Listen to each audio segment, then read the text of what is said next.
Hey everyone! Ready to turn your Facebook page into an online store? In this video, I'll show you how to create a shop on Facebook in just a few easy steps. First, log into your Facebook page and tap on Meta Business Suite. This will take you to the official website.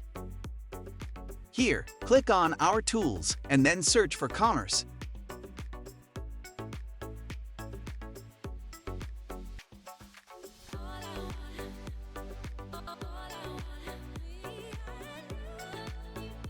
Sell products and services. If shops are available in your region, you'll be welcomed by the login or sign-up page. If they're not available, you'll see a message saying shops aren't available in your region.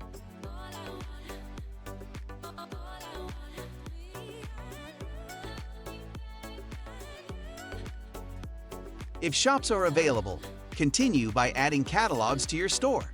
You can also import a list of products to populate your shop. After creating your shop, it will be visible at the top of your Facebook page, making it easy for your followers to find and purchase your products. I hope this tutorial helped you set up your Facebook shop. Don't forget to like this video and subscribe for more helpful tips. Thanks for watching.